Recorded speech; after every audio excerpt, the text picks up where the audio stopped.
Salut tout le monde, vous êtes bien sur la chaîne Electromakers 3D et on se retrouve aujourd'hui pour une nouvelle vidéo. Aujourd'hui je vous propose une petite vidéo tuto pour savoir comment on assemble cette Alphawiz U20 que je viens juste de recevoir. Et donc on va voir ce qu'il faut faire, ce qu'il ne faut pas faire pour assembler cette Alphawiz U20, les petites vérifications à faire avant de lancer les premières impressions, la mise à jour du logiciel de cette imprimante, le firmware. Et donc je vous propose tout de suite de voir tout ça en vidéo, je vous mets la petite musique qui va bien et à tout de suite.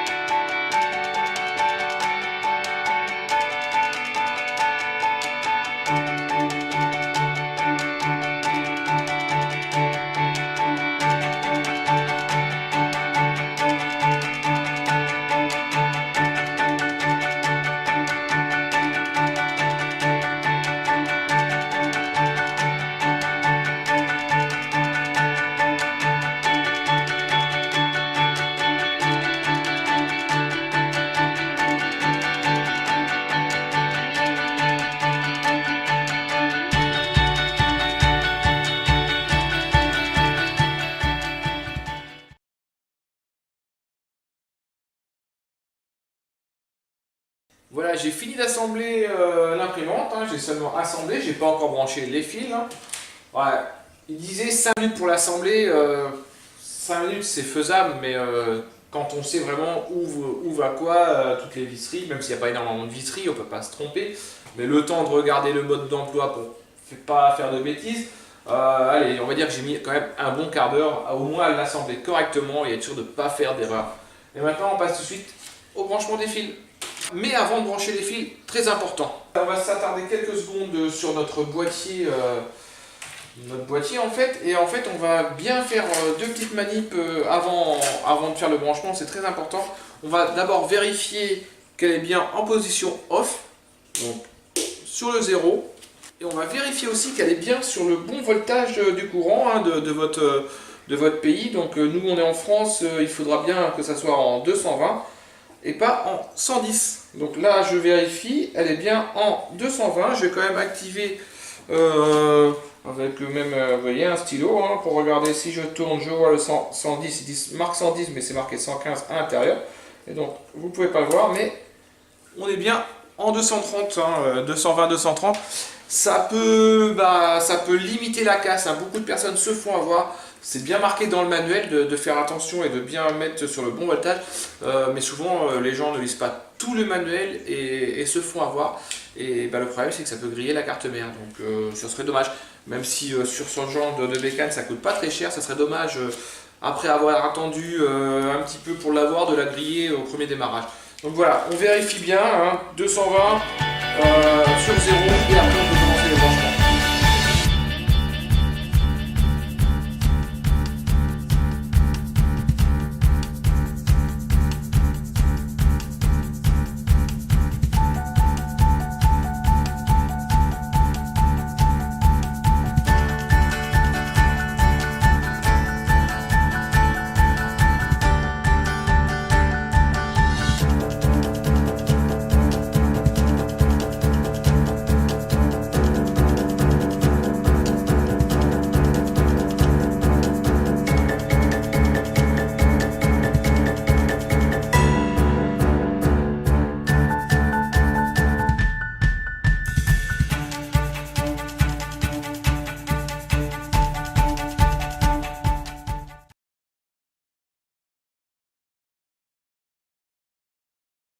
Et voilà, le branchement de l'imprimante est terminé. Maintenant, on va pouvoir passer aux dernières petites vérifications avant de lancer cette imprimante. Donc, pour commencer, les petites vérifications à faire, il faut vérifier que le plateau n'ait pas trop de jeu en fait. Si jamais il avait vraiment du jeu, il y a des petits réglages en dessous à faire. Moi pour aujourd'hui, ça bouge vraiment pas ou très peu, mais c'est normal. Vérifiez aussi la tension des courroies, il ne faut pas que ça soit trop lâche, il ne faut pas que ce soit trop serré. Pour le coup, moi j'ai vraiment rien à faire parce qu'elles sont vraiment pas mal, je trouve. Après, on va tester et on verra bien ce que ça donne. Vérifiez aussi les petits roulements, en fait, il ne faut pas que ça soit trop serré, et il ne faut pas que ça soit non plus qu'il y ait du jeu. Si jamais il y avait du jeu, vous prenez votre clé et vu que ce sont des excentriques, en fait, vous avez un petit quart de tour à faire et vous verrez, c'est vraiment, c'est vraiment très facile en fait. Donc moi pour le coup, bah, j'ai apparemment rien à faire, hein, je pense que cette imprimante est vraiment prête à l'emploi. Donc ensuite, ce qui reste à faire, en fait, c'est d'allumer l'imprimante. Donc on vérifie toujours l'interrupteur, le connecteur 110-220, hein, qu'il soit bien sur le 220 afin de ne pas griller votre carte mère. Donc je fais une dernière vérif, même si je l'ai fait en début de vidéo. Côté, on est bien en 220, mais c'est 220-230. Hop. On prend notre cordon et on broche le cordon. Là, on va arriver au dénouement. Je connecte derrière au petit interrupteur. Hop, je vais rapprocher la caméra. Voilà, elle est allumée. Et maintenant, on va mettre à jour le logiciel de l'imprimante. Car on ne sait jamais hein, depuis quand il y a eu des mises à jour. Hein, donc maintenant, on va rééteindre cette... enfin, on va sur le site d'AlphaWise ou de Gearbest. Hein. Moi, je préfère aller sur le site d'AlphaWise directement. Je pourrais vous mettre le lien en dessous de cette vidéo, dans la description. Et donc, il est aussi conseillé d'utiliser une autre carte micro SD. La micro SD fournie, apparemment, peut avoir des soucis. Donc moi, j'utilise une autre carte SD. J'ai téléchargé le logiciel. J'ai téléchargé aussi dessus tout ce qu'il y avait. J'ai transféré tout ce qu'il y avait sur l'ancienne, sur celle-ci.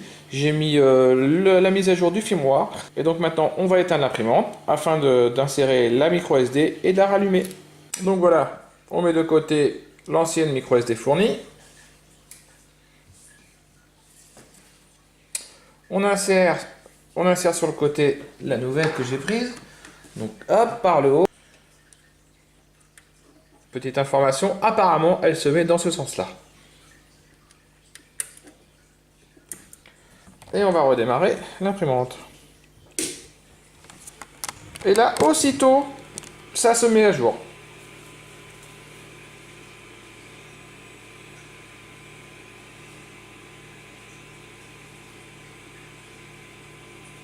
Donc c'est pas très long, les fichiers ne sont pas très gros.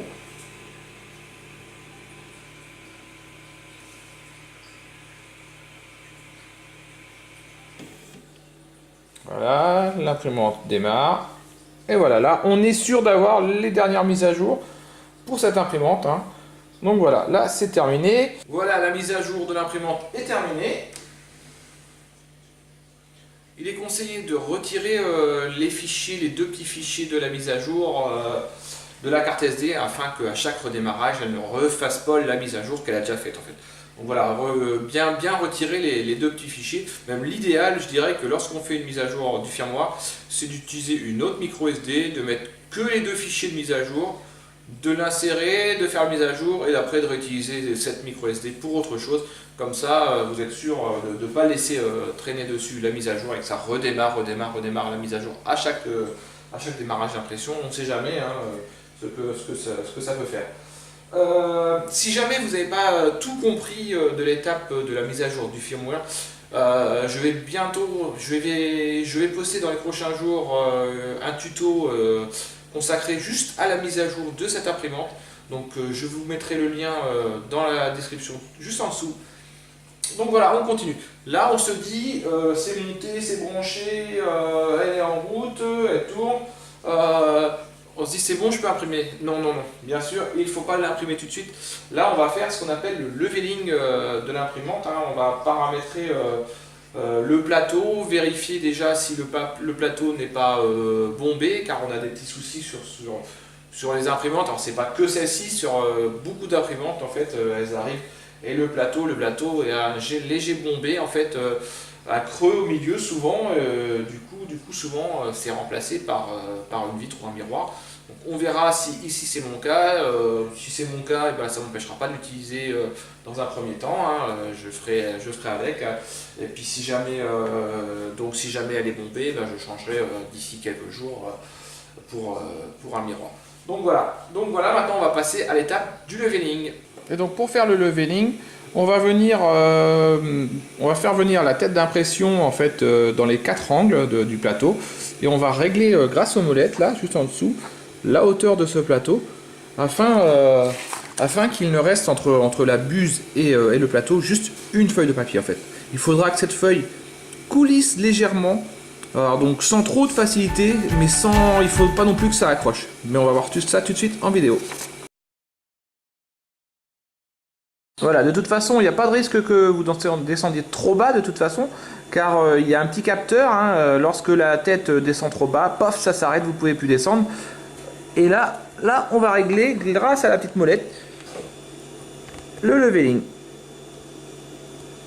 Hop, on serre ou on desserre. Là, il y a toujours de la place. J'ai l'impression que ah, là je serre. Là on peut... Voilà, là c'est de trop.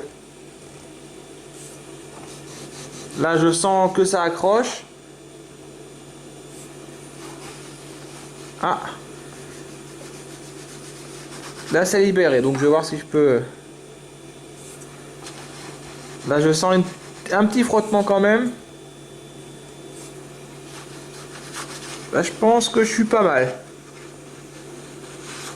Voilà, là je sens que c'est pas mal, même si je regarde, il y a un petit espace, un tout petit espace. Donc hop, on va faire pareil dans les angles. Et ensuite aussi, on va faire la même chose au milieu, hein, même à plusieurs endroits du plateau pour essayer de régler au maximum. On va d'abord commencer par les angles, tous les angles. Et après, on va aller au centre, on va regarder s'il y a besoin de faire quelque chose ou pas. De toute façon, même s'il y a un souci dans le milieu, ça veut dire que le plateau sera bombé. Et pour aujourd'hui, moi, je ne pourrais pas faire grand-chose. On essaiera de l'utiliser comme ça.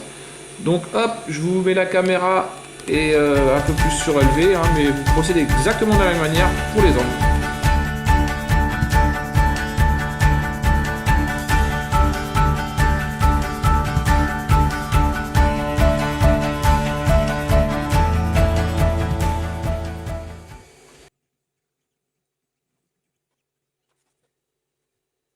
Et voilà, on vient de passer au leveling de l'imprimante. Hein. Je pense qu'elle est bien paramétrée. Vous allez voir, pour la première fois, quand vous le faites pour la première fois, c'est pas évident de déterminer si la feuille elle doit râper un peu, Enfin, là je l'ai fait de manière à ce que je pensais le mieux. Je verrai bien lors des premières impressions, hein, on va pouvoir imprimer des petits objets de test, on va dire, hein, car dans la carte SD, il y a des petits objets de test. Ça nous permet de voir déjà, avant d'utiliser d'autres fichiers que je pourrais avoir créés, de voir déjà si l'imprimante est bien paramétrée. Donc pour ça, c'est mieux d'utiliser le petit fichier test. Hein. C'est pas des grosses impressions, c'est des petites impressions pour voir déjà si tout est OK. Et donc c'est parti, je pense que maintenant on va pouvoir lancer la première impression. Et donc j'ai dit que c'était parti pour l'impression, mais avant de lancer l'impression, ça serait peut-être mieux si je mettais le filament. Donc le filament que j'ai reçu, hein, j'ai monté le petit support bobine. Il est réglable, donc on pourra voir plus tard avec une bobine plus grande, là c'est du 200 grammes, mais avec une bobine d'1 kg, voir si c'est faisable, si ça passe ou pas, s'il y a des petites modifs à faire. En tout cas, c'est toujours sympa d'avoir un petit support fourni avec. Donc voilà, on place la bobine pas très loin, hein. Pour l'instant on va se placer ici, on verra plus tard pour faire un autre support. Donc je prends le filament, je vais couper le petit bout qui est biscornu là. Hop, la pince au passage est super bien. Alors, soit je le fais comme ça, j'ai peur que ça s'enroule, donc je vais peut-être le mettre dans l'autre sens. Donc voilà. Donc ensuite, il y a la petite pince qui est assez dure. Hop. Donc on active. On essaye de redresser un peu tout ça. Hein. Il y a un petit trou derrière, faut le voir. Hop, là, j'ai pas besoin d'activer la pince. Vous pouvez pas le voir à la caméra, mais on voit le câble qui passe. Et voilà. Voilà, moi pour plus de facilité, pour être sûr que le câble passe bien, j'ai débranché en activant la petite bague. Hein. Parce que ça peut avoir un petit peu de mal. On repousse le tout. Et voilà, je l'accompagne jusqu'au bout, hein. J'aurais pu très bien le mettre ici et puis la machine aurait fait tout le reste tout seul, mais on va gagner du temps, hein. Hop, on l'accompagne jusqu'à l'extrudeur et on ne touche plus à rien. On vérifie que les câbles ne gênent pas lors du déplacement de la machine. Et on va pouvoir lancer la première impression. Et donc c'est parti, je pense que je suis enfin prêt pour démarrer la première impression test, bien sûr.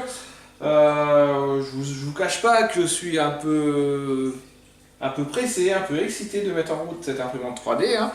J'espère que tout va fonctionner pour le mieux. Donc c'est parti, on va allumer, je vais rapprocher la caméra. Voilà, je pense qu'une fois que l'impression va être démarrée, je rapprocherai la caméra de l'impression, hein, si tout va bien, hein, ça sert à rien d'avoir une vue trop loin. J'allume l'imprimante. Voilà, l'imprimante est démarrée, je vais aller dans Fichier, je pense, File. Et là, il y a on a plusieurs petites impressions test, hein, Bird, Bullet, donc je pense qu'il y a un oiseau, il y a une petite balle. Qu'est-ce que je peux... Je ne sais pas ce que je vais imprimer. Allez, on va y aller pour la bulette. On choisit la bulette, on fait Open. Il me demande, bien sûr c'est en anglais, est-ce que je veux démarrer l'impression. On est parti pour l'impression. Je suis pressé et en même temps un peu anxieux quand même. C'est parti. Donc il y a quand même, pour une petite impression, il y a quand même 1h26 d'impression. C'est énorme, hein. On est loin de l'imprimante classique à jet d'encre où là il faut quelques secondes pour imprimer une feuille. Là déjà pour une impression test, on va dire, hein, une petite balle, hein, 1h30 d'impression. On va voir donc pour moi il est 20h08, hein, on va voir si à 21h30 l'impression est terminée. Si je l'ai arrêté avant, on ne sait jamais. Là pour l'instant déjà, je pense qu'il y a un temps de chauffe, donc je pense que dans les 1h30, 1h26 hein, exactement, je ne sais pas si le temps de chauffe est compris ou pas dans ce temps. Je vais voir, hein, donc ça sera à peu près vers 9h30, on verra combien de temps. Donc je vais remettre quelques petites séquences, hein, au fur et à mesure, sauf si ça déconne et que je vois que ça marche pas comme je veux, je couperai et puis on va vite s'en rendre compte. Je vais essayer aussi de mettre un petit cache là, en fait pas contre, mais vraiment un petit quelque chose de décalé parce que il y a l'air qui souffle en fait. Et j'ai pu constater sur plusieurs forums en fait que l'air qui souffle là va directement sur le PLA en sortie et ça peut provoquer du warping. Donc voilà. Donc à tout à l'heure.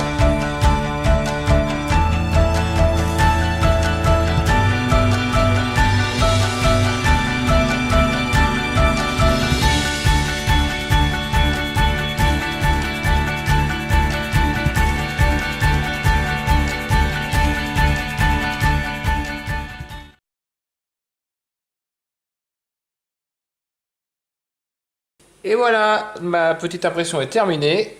On peut dire que c'est super.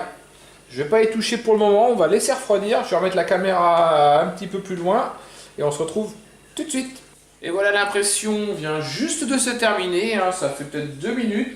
Alors au total, l'impression aura duré quand même 1h40. Hein. Il faut savoir que le temps de chauffe n'est pas compté dans le temps qui était affiché au départ. Hein. Donc pourquoi il y a une petite différence entre le temps annoncé qui était de 1h24 je crois ou 1h34, enfin bref, et là on est à 1h40, je sais pas, c'est pas fiable à 100%, hein, il faut croire. Il faut attendre quand même que, vu que là le plateau chauffait, il faut attendre que le plateau refroidisse. Il faut attendre vraiment que ce soit froid pour pouvoir décoller tranquillement, sans forcer normalement, notre petit objet. Puis d'ici on peut le voir, et déjà je sais pas, on va essayer de rapprocher un petit peu la caméra. Hop, comme on peut voir, c'est déjà sympa. Donc on va attendre quelques minutes que ça refroidisse, hein. On va attendre que sur l'écran au niveau du plateau chauffant ça soit marqué 0 sur 0 pour être sûr que lui soit vraiment refroidi. Comme on peut voir, j'ai mis un petit livre là, en fait j'ai mis un objet pour que l'air qui ressort du boîtier n'aille pas directement sur le plateau et ne fasse pas des perturbations lors de l'impression de la pièce. Je ferai un peu plus tard, j'imprimerai une petite pièce hein, pour en faire en sorte que l'air qui ressort soit par derrière, soit par devant, mais en aucun cas sur le côté comme ça et en direct. Voilà, c'est un petit défaut de cette machine, hein. Peut-être qu'il y aura des évolutions à venir au niveau du fabricant. En tout cas, moi de mon côté, je sais déjà que je vais faire des évolutions là-dessus. Je sais déjà que je vais changer les petites molettes de réglage pour faire le leveling. Ces molettes sont pas pratiques, on peut pas régler vraiment, c'est pas tellement sensible, c'est pas très accessible et c'est pas sensible au niveau du réglage. Donc faire des petites molettes un peu plus grosses de réglage, il y en a sur le site Thingiverse, il y en a qui ont posté ces molettes là, donc je vais les imprimer. Je pense aussi modifier par la suite aussi la ventilation au niveau de la buse. Donc fabriquer un petit objet ou reprendre un objet déjà fabriqué sur le net, je vais bien voir, hein, c'est des petits conseils. Peut-être aussi faire un support pour la bobine. Je sais pas ça très pratique, je pense peut-être faire un support au-dessus, je sais pas encore. Et aussi bien sûr, alors elle fait pas énormément de bruit. Par contre, vu que moi, elle sera dans la salle à manger, c'est pas forcément sympa lorsqu'on est devant la télé d'entendre l'imprimante, même si elle fait pas énormément de bruit. Au niveau des odeurs, je sens pas de différence, je sais pas. À voir, peut-être pour d'autres matériaux. Là, le PLA, j'ai pas trouvé. Alors ça doit sentir, mais j'ai pas trouvé qu'il y avait une odeur qui dérangeait tant que ça.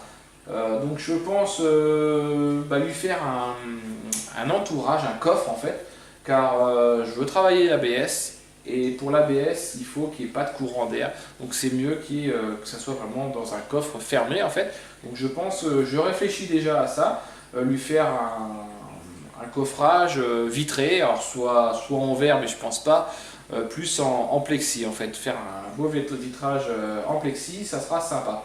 Donc voilà. C'est toujours pas refroidi, on est à 40 sur 50 au niveau du refroidissement, on va attendre encore et on revient et je reviens tout de suite dès que c'est prêt. Et voilà, mon impression a refroidi, hein, donc il faut bien la laisser refroidir hein, aux alentours d'une vingtaine de degrés, hein, c'est l'idéal pour la décrocher normalement. Si on n'attend pas assez, on risque d'abîmer le support. Donc on va voir si ça se décolle bien ou pas.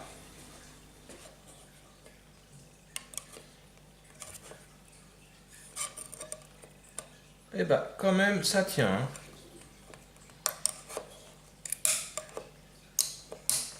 Alors ça c'est le radeau, c'est pas trop grave. Voilà. Bon ça tient mais ça se décolle, donc ça c'est juste une petite surface d'accrochage, hein. C'est ce qu'on doit appeler le radeau je crois. Mais sinon pour une première c'est quand même pas mal du tout. Alors on voit un petit bourrelet là, je sais pas si vous allez le voir un petit peu là. Petite boursouflure légère et peut-être aussi en tout début alors à voir, c'est peut-être mon leveling qui est pas très bon à voir, hein, c'est pas sûr, peut-être que c'est aussi ma surface qui est légèrement creuse au milieu, hein, c'est des défauts qui arrivent hein, malheureusement, donc si c'est le cas je changerai par une vitre, hein, par un miroir, on verra bien. Le petit bourrelet, je vais surveiller, voir si ça se reproduit. Si ça se reproduit, j'essayerai de voir. Mais sinon, je suis agréablement surpris pour une première impression. Alors certes, c'est un fichier test, hein, mais après avoir vu sur plusieurs forums, des personnes n'arrivent pas à imprimer directement au premier fichier. Donc c'est vraiment pas mal. Donc ensuite... on prend la pince et on peut couper ce radeau. Donc voilà le dessous, je pense que je vais peut-être la poncer après, on verra, de toute façon c'est pas grave, c'est juste une petite pièce d'essai. Mais ce qui m'importe c'est quand même l'aspect fini. Hein, alors, je pensais vraiment qu'on allait voir un peu plus les stries. Mais c'est vraiment pas mal, hein. Je pense qu'il y a une bonne finition sur le code qui a été programmé. Mais ouais, agréablement surpris de la finition en fait. Et donc voilà, l'installation de cette imprimante, la mise à jour du logiciel et bah, le premier essai se termine, hein.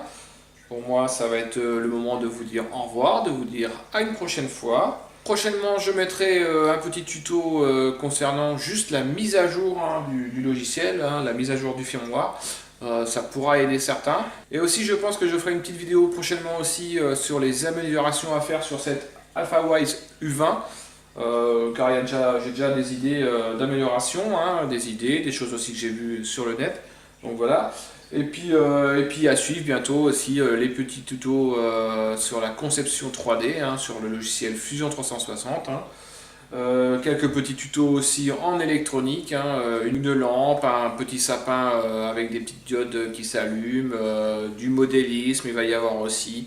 Et donc plein de choses à vous faire découvrir en vidéo très prochainement. Donc si vous voulez rien rater, n'oubliez pas de vous abonner et aussi d'activer les notifications en cliquant sur la petite cloche à côté.